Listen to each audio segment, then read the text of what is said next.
Hey, hello everybody. It's Friday. We made it. And it's December 10th. And tell me if this is you. You can tell me in the comments. December 10th is about the time in the month of December, in this mid-holiday season-esque area, where people are starting to get a bit crispy. A little crispy in the lines at Target, a little crispy just in general. I mean, you've probably now, what is it, it's been 2 weeks since you saw family for the Thanksgiving holiday. So you may have come down from that. Some of us, that's a great high. Some of us, that's a big low. Some of us, it's somewhere in between. But about December 10th, it's like weighing on you that you have 1 or 2 paychecks left to fit all these Christmas presents into, right? Not to mention that you have to do all the things. And it really starts to wear on you. Like, we want to both love this season. I think that's kind of a general thing. Like, we're looking at the end of the year, we're looking towards a new year. Whatever version of holiday that you're celebrating, yay about now in America. I mean, we want to be able to celebrate. We want to be able to have some time off from school. We've been in since September. We want to be with family. Some of us not. But by about December 10th, it's getting a little crispy. And I can tell you that's what I heard this week. So sitting across the couch from people, woo, everybody is just a little bit on edge. That sounds like you, then you're in the right place, because we're going to learn how not to murder someone this holiday season today. I decided for my live, I was just going to be a little bit tongue-in-cheek about it. But seriously, we get to this point where we're real burned out, and there's lots of reasons why this happens. First of all, I think we're all on the brink of overwhelm continually and have been for the better part of 2 years. I think those of us that are, in these midlife roles, we're taking care of older family members. We're taking care of younger family members. We feel kind of stretched way too thin by this time. I'm sitting on my floor, by the way, on a bolster, on one of my little yoga bolsters, but this is not my usual. And so I just wanted, it's festive, right? It's holidays, so it was festive. But it is not my favorite and most comfortable spot. So I'm going to probably be doing a lot of these things. I'm so sorry. Hope you don't get seasick. The camera's not moving. It is totally just me that's moving and running into my Christmas tree. So if you're getting a little crispy fried, yay, around December 10, we're just about to head into that, the 12 days of Christmas, right? I think that starts on December 12th, and goes to the 24th. That's okay. You're pretty normal.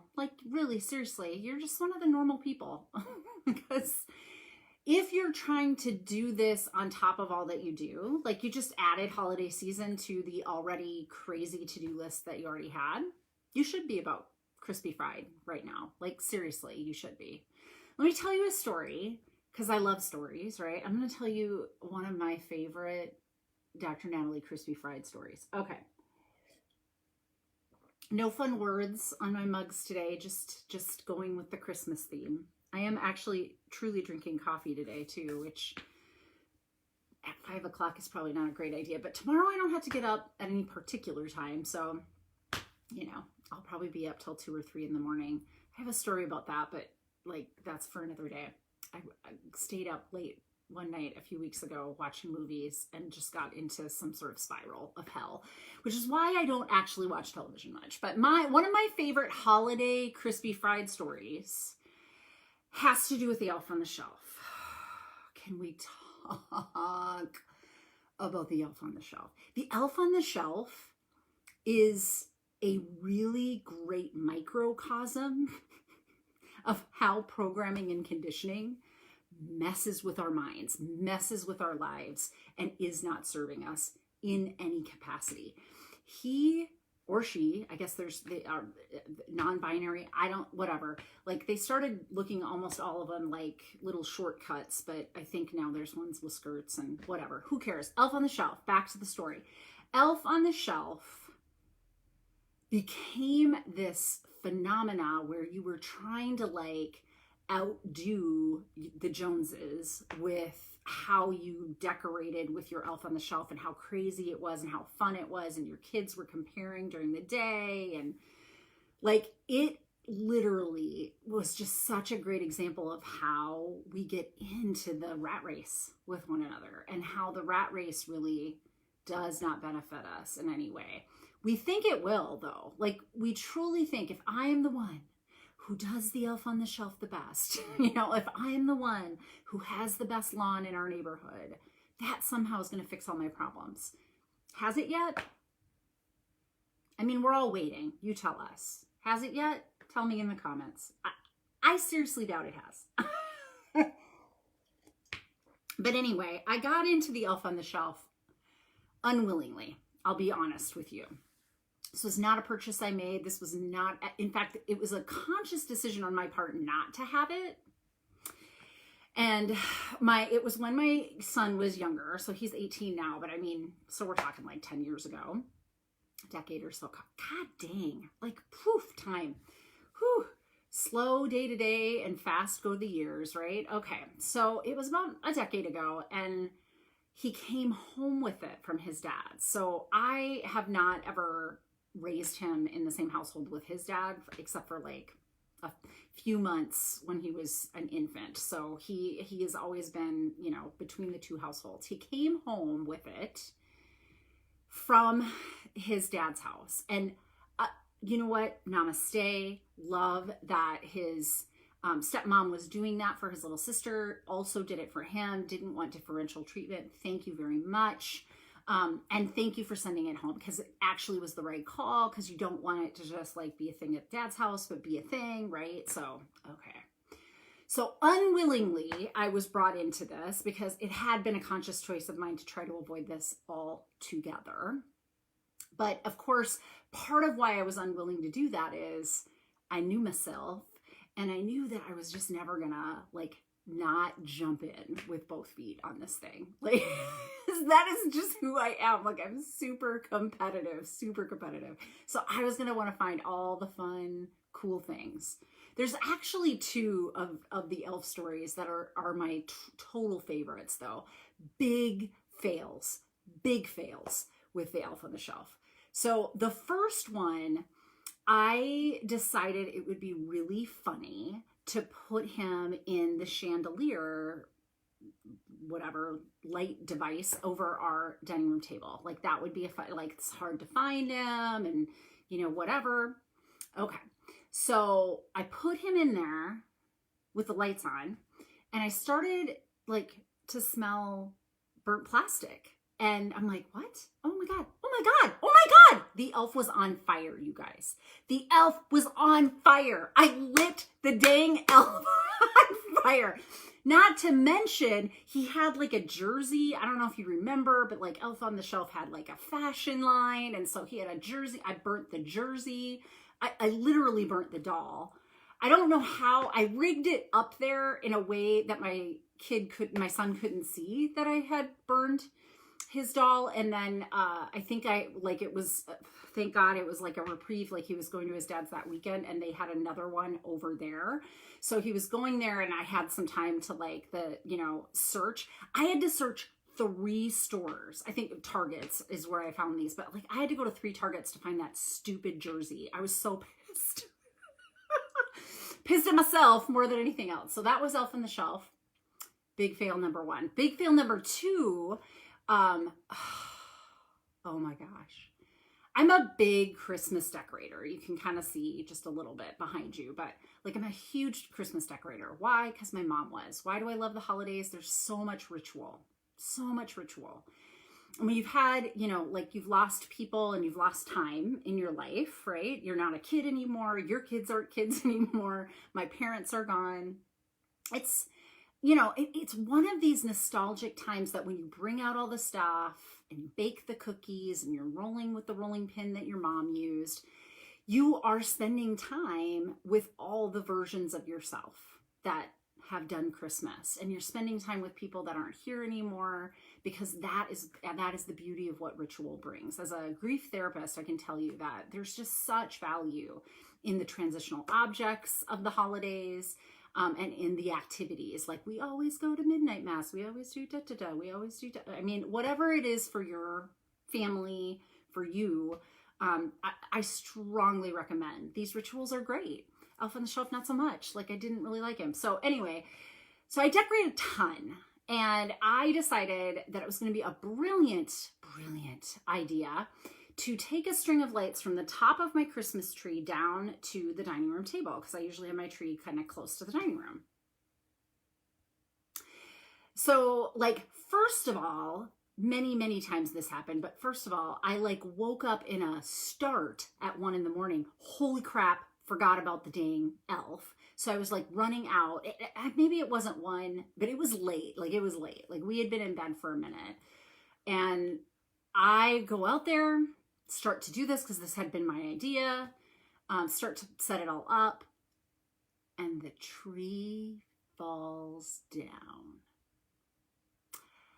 I have like, at the time, I put all my ornaments on the tree. We do a holiday tree now year round. COVID invited that into my home, and so I'm not putting all of the ornaments on my tree right now. I put them on throughout the year, but like, there's a lot of family heirloom type ornaments. So like, all the ornaments were on the tree, and it fell down.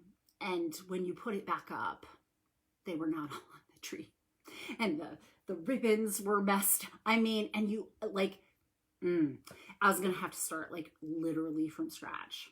So the dang thing crashes down, and I'm like, the fuck? I'm real with you people. Like, I was pissed off about this stupid elf on the shelf that I didn't want. And then I did that, but I had done it to myself, right? Like, I was getting crispy fried, but a lot of my crispy fried had preventative things that I could have been doing differently for myself, and was not choosing not to, wasn't in my conscious awareness, right? We talk on Learn to Love Your Story about having compassionate self-awareness. This would have been a beautiful time for that. And it would have prevented this. But anyway, I was up till I don't know how long, and a half a bottle of wine in before that tree got back up. And that's legit the story of Elf on the Shelf. So I was trying to slyly pass by without doing it now with my daughter, who is 6, because I'm crazy and I have kids that are like 11 and a half years, 12 years apart. Yeah. So, she just found out about it. Like, there's movies, kids are talking about it. Like, she was legit. She really wanted to have it. And I still had the Elf on the Shelf, and I used to like tuck it into my decorations on the bookshelves and stuff like that. She saw it last year. So she was convinced last year, because I was using it like a decoration and not doing Elf on the Shelf like you're supposed to, like have it move every night. She thought because I touched it that like his magic was gone, and she was really upset. And so she, wrote a letter to Santa. There were things that were done. So by this year I knew I was going to have to do it. Now, here's how I'm doing it differently. And this is what I want to talk about today with holiday stress. I am not being elaborate about it. I am not putting it up on Facebook. I am not scrolling the Pinterest at night trying to figure out how to do this right. I'm not comparing and contrasting myself to my neighbors as far as how many decorations I have and not. I am letting go of that programming and conditioning. The holiday seasons are not about outdoing the neighbors or doing things in a certain way perfectly. The holiday season is much more about what I was talking about earlier, ritual, and having something that you're doing as a ritual every year to markate the end of one year and the beginning of another. Having something that like is a marker for your losses all across your life, like a marker of inviting those people back in or things back into your life. So I've got ornaments from family members that no longer are alive, right? Like, I have decorations all over my house that were my mother's, that we split, those of us that wanted to take those things. It's just a way for me to be a child, for me to be a younger adult, for me to be my 45-year-old self, all at the same time, for me to create that ritual with my children and to enjoy it. And so what that looks like can change from year to year. What that looks like doesn't have to fill anybody else's definition and shouldn't be. And when it is, we're shoulding on ourselves, right? So stop doing that and start taking care of yourself this holiday season. Don't add a bunch of stuff on to what you're already expecting yourself to do. Let's say you do want to do all those things. Great, you do you. If that's what the holiday season is for you, is to do a ton of extra. Like we go caroling and we go, to the Holly Dazzle parade, which isn't a thing anymore, but I think that they have like something down in downtown. I can't remember what it is. But like if you want to do all those things, great, you do them. Here's what you also have to do. Take things off your regular to-do list. Take days off from work. I'm not kidding. Like it's got to be counterbalanced, right? If you don't take things off your plate will decide what falls off the side. And if it, that can be a little bit of a shit show. That can be a tree in the living room in the middle of the night that you drink a half a bottle of wine to get through while you put it all back together. I'm just saying. So if you're feeling a little crispy fried, but you don't have any really great ideas about like how, Dr. Natalie, how do I do that this Christmas season? I celebrate Christmas. That's what my family has always celebrated. It's a holiday thing for me. I don't care what you celebrate around this time of year, even if it's just the celebration of an end of a year and a beginning of a year, winter solstice, you do you, don't care. But because I celebrate Christmas, I'm going to use the 12 days of Christmas. And I think that the tradition was for 12 days, you got something in your stocking or your shoe. I don't know, some European St. Nick's tradition. I don't do it with my kids, so I don't really know. But the 12 days of Christmas, you're supposed to get these gifts. There's a song, 12 Lords of Leaping. Do you want 12 Lords of Leaping on Sunday? Because that's what it's supposed to start with. It ends with a partridge in a pear tree. I'm not sure you really want that either. But I'm going to give everybody 12 gifts. And these 12 gifts are strategies for taking care of yourself this holiday season. So starting on Sunday, I will be joining you usually in the morning. I'm not even going to give it a time. You know why? Because I can't. Because 12 days of giving you gifts at the same time and having to be there that way, I can't guarantee. I'm a single mom and a small business owner and also doing the holidays. But I think what I'm probably going to do is I'll just join you at about 5:30 or 6 in the morning when I'm doing my meditation. I'm going to meet you where I'm at, and I want you to meet me where you're at. Like, you don't have to be done up. I'll probably be in my woogie, is what my friend Jen calls it. It's my teal, like really soft, loving, but ugly and hideous as hell. I don't even know it yet. It's not a sweatshirt. It's kind of a coat, but I don't know what it is, but I love it. And it's usually what I drink my coffee and do my meditation in the morning in winter mornings. So that's what I'll be in my jammies. I'll be in my woogie. Like I'll be joining you and I'll be sharing with you 12 gifts that will help you not murder someone this holiday season. Because I'd really like for you to get through this without being all that crispy fried and not murdering someone. Like being in jail over the holidays it's not all it's cracked up to be. I'm just saying. And we get there, don't we? So these will be 12 strategies. I'm gonna craft a workbook for free to go with it so you can journal and do this journey for yourself all the way through. That's my gift to you this holiday season. These strategies aren't just for the holidays. These strategies are things, and we'll talk about that as I sit down with you in those mornings and teach you whatever that particular gift for that day is about and why we do it and what it's supposed to help you with, because neurobiologically, I am gonna get nerdy and explain to you why I would suggest such a thing. I don't suggest things for no reason. And I want you to understand how your body mind ticks. Like that's my deal. That's my deal in Learn to Love Your Story is if you really want to love your story, if you really want to laugh about Christmas trees falling down in the middle of the night, instead of want to murder someone because you're on the edge, you're overwhelmed. If you want to transfer that into something that is more compassionate awareness, moving with that change mindset through your life so that you can take anything on, any challenge, pivot out of it. Yeah, the tree can fall down at midnight. It's I can totally handle that, right? If that's how you want to live your life, Learn to Love Your Story has these things for you, and I want to share them with you. So it'll be called the 12 Days of Christmas, otherwise known as How Not to Murder Somebody This Holiday Season. And I will be starting it on Sunday because that's the 12th. So from the 12th to the 24th, we will be doing the 12 Days of Christmas together. I will be finding 12 gifts for you to combat the burnout of life, of pandemics, of transitions, of all the things that you're dealing with this holiday season and into the new year. And I hope that you join me because I think these can be really useful strategies. They're little things that you can do in your life, but all those little things add up to big changes and big differences. So this season of my life with a 6-year-old and an elf on the shelf, it's not a big deal to me. And so I don't have to ward it off like it's an awful thing. And I don't have to have nightmares at night that I'm going to have burned up elves in my chandelier or trees laying on the ground in my house because I'm better.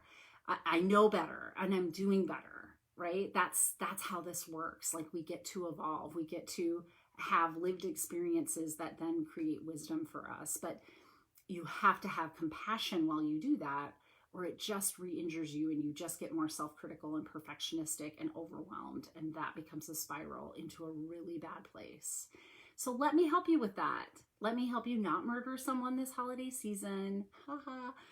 And I hope that you enjoy the rest of your weekend, but I'll see you on Sunday for the first gift of the 12 Days of Christmas.